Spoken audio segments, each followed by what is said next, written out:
Hai teman-teman pendengar podcast Kata Revi. Kali ini kita sudah memasuki hari ketiga dari 5 Days Podcast Challenge yang saya buat sendiri. Jadi, 5 hari podcast challenge ini membuatmu bisa mendengarkan beberapa tips tentang kepenulisan yang dikaitkan dengan mindset shifting. Kalau misalnya kamu belum mendengarkan 2 episode sebelumnya, kamu bisa masuk ke channel podcast Kata Revi dan mulai dengerin dari hari pertama. Atau mungkin kamu bisa dengerin episode-episode sebelumnya yang udah ratusan itu. Dijamin kalau kamu berlangganan podcast Kata Revi, kamu pasti akan mendapatkan banyak insight menarik tentang self-development yang bisa dikaitkan dengan kehidupan kreatifmu sebagai seorang penulis.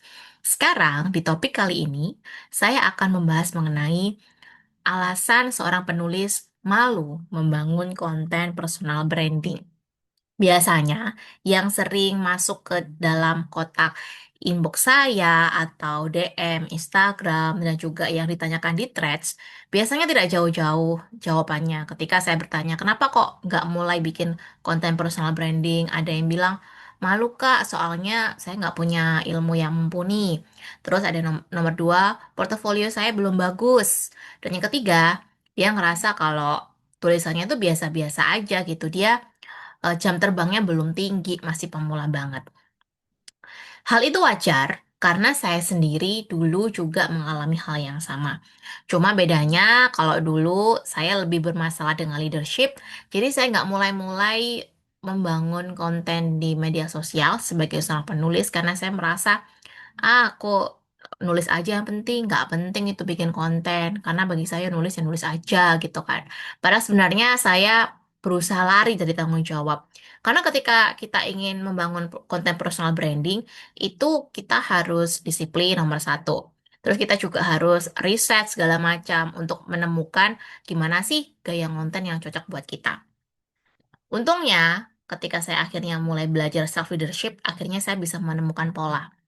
Bahkan saya juga memutuskan untuk enggak update bikin video singkat karena itu memang nggak sesuai sama jiwa saya. Tapi saya mendukung buat teman-teman yang emang suka ngedit video segala macam ya. Karena bagi saya setiap orang itu punya cara konten yang unik dan sesuai dengan persepsi mereka masing-masing. Oke, sekarang back to the topic lagi. Agak belibet nih. Jadi begini, kalau ada yang bilang cuma karena malu, sebenarnya bagi saya sendiri setelah mempelajari mindset shifting dan kebetulan sekarang saya lagi belajar tentang materi kuantum psikoenergetik, saya jadi paham bahwa sebenarnya yang membuat kita malu, yang membuat kita berpikir bahwa kita nggak mampu, itu ada kaitannya dengan shame, dengan sesuatu di masa lalu yang membuat kita memutuskan, ya udah aku begini aja gitu, aku nggak bisa kalau diminta untuk nge-branding dan lain-lain. Shame atau rasa malu itu bisa jadi bukan sekedar malu biasa. Ada juga shame yang terkait dengan guilt atau rasa bersalah. Nah, mungkin ini bisa membuka sedikit pandangan teman-teman ya, karena bagi saya setiap orang itu punya alasan yang tidak sesepele hanya malu. Karena meskipun malu, introvert, nggak suka bicara di depan banyak orang, banyak kok teman-teman introvert saya yang akhirnya mereka sangat suka public speaking dan mereka komunikasinya bagus banget. Karena mereka menemukan alasan untuk membangun personal branding dan tidak terlalu dipengaruhi oleh shame atau guilt, alias malu yang berlebihan dan juga rasa bersalah. Sekarang kalau kamu sebagai seorang penulis nggak mau mulai konten, atau minimal nggak mau sharing tulisanmu di media sosial, kamu harus mikirin ini. Nomor satu, sekarang di mana AI seperti ChatGPT, Gemini itu semakin marak penggunanya, dan juga sekarang bahkan bisa menjadi tools yang membantu pekerjaan banyak orang, tentunya penulis itu pasti akan sangat terdampak. Ini sudah sangat diakui oleh banyak orang yang dulunya punya agensi nulis artikel jadi berkurang karena ada AI. Sekarang juga ChatGPT terus berevolusi sehingga bisa berlangganan dengan harga yang sangat terjangkau per bulannya. Jadi otomatis kamu pasti berpikir gitu ya, ngapain aku harus bikin personal branding kalau kerjaanku sekarang sebagai penulis itu terdampak AI? Oke, justru sekarang kita sangat butuh personal branding karena menurut informasi dari World Economic Forum, semakin berkembangnya AI, maka akan semakin banyak pekerjaan-pekerjaan yang butuh dengan penguasaan tangan manusia. Hasil dari AI itu perlu dievaluasi, perlu dihumanisasi gitu ya. Jadi kontennya itu akan sesuai dengan target audience atau sesuai dengan tujuan tulisan itu dibuat. Nah, selain itu juga penulis juga perlu belajar untuk bikin prompt sehingga hasil tulisannya itu nggak cuma sekedar oke ChatGPT bikin gue tulisan bla bla bla dengan gaya bahasa. Tapi kita perlu menguasai prompt engineering sehingga kita bisa menciptakan produk-produk yang bisa kita jual atau bisa kita manfaatkan sendiri. Penulis tetap dibutuhkan, meskipun sekarang ChatGPT membuatmu merasa terhambat. Kalau misalnya kamu ingin dikenal dan ingin punya klien, justru personal branding ini penting. Karena dengan kemampuanmu menulis dan juga menggunakan AI sebagai brainstorming tools gitu ya, kamu punya senjata gitu untuk bisa berbeda dengan penulis-penulis yang nggak mau mulai.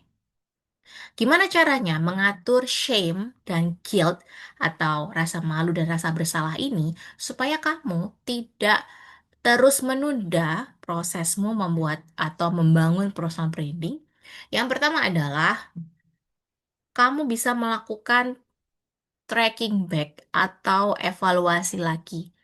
Kejadian apa sih yang membuatmu sangat-sangat enggan untuk mulai mempublikasikan tulisan atau menunjukkan ke dunia kalau kamu adalah seorang penulis? Mungkin tulisanmu pernah dikritik. Mungkin juga kamu pernah dapat review jelek banget. Misalnya kamu nulis buku terus cuma dapat review 2 atau di bawahnya.